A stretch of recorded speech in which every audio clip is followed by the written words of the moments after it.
दोस्तों, आज मैं एक महत्वपूर्ण बात साझा करना चाहता हूँ जो हर किसी के जीवन में एक न एक दिन अवश्य आती है। वह दिन जब हमें धर्मराज के पास जाना पड़ता है। इस यात्रा में हमारे साथ कुछ भी नहीं जाता सिवाय हमारे अच्छे या बुरे कर्मों के। याद रखें, हमारे कर्म ही हमारी पहचान है। अच्छे कर्मों का फल मीठा होता है, जबकि बुरे कर्मों का परिणाम हमेशा कड़वा होता है। यही कारण है कि ईश्वर भी हमारे कर्मों को मिटा नहीं सकते। कर्म एक फसल की तरह है जिसे हमें एक दिन काटना ही पड़ेगा। इसलिए हमें हमेशा अच्छे कर्म करने चाहिए। कर्मों का फल।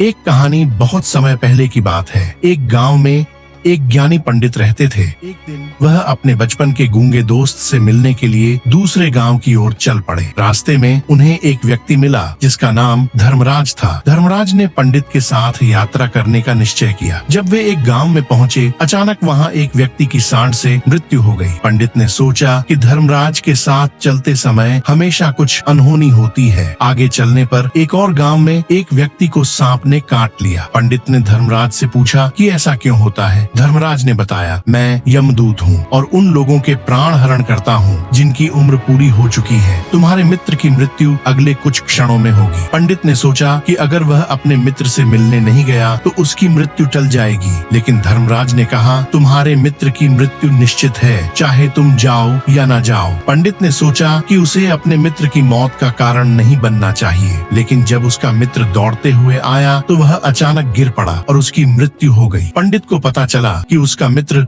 उसकी तलाश में था और उसे दिल का दौरा पड़ा। पंडित ने यमदूत से पूछा कि उसकी मृत्यु कब होगी। धर्मराज ने बताया, 6 महीने बाद तुम्हारी मृत्यु दूसरे राज्य में फांसी लगने से होगी। पंडित ने इस भविष्यवाणी से घबराकर राजा के पास जाकर उपाय मांगा। राजा ने उसे अपने महल में कैद कर दिया ताकि वह दूसरी जगह न जा सके। लेकिन एक रात पंडित नींद में चलने लगा और बिना जाने दूसरे राज्य पहुँच गया। वहाँ राजा ने उसे गिरफ्तार कर लिया और फांसी की सजा सुनाई। पंडित ने अपनी कहानी बताई और राजा ने कहा कि अगर यह सच है तो वह उसे फांसी नहीं देगा। लेकिन मंत्रियों ने सलाह दी कि पंडित को कच्चे सूत के धागे से फांसी दी जाए। फांसी पर चढ़ते समय धागा टूट गया, लेकिन पंडित की नसें कट गईं और उसकी मृत्यु हो गई। इस घटना ने सबको चौंका दिया। पंडित की कहानी से यह स्पष्ट हुआ कि कर्मों का फल अनिवार्य है। चाहे हम कितनी भी कोशिश करें, हम अपनी नियति से नहीं बच सकते।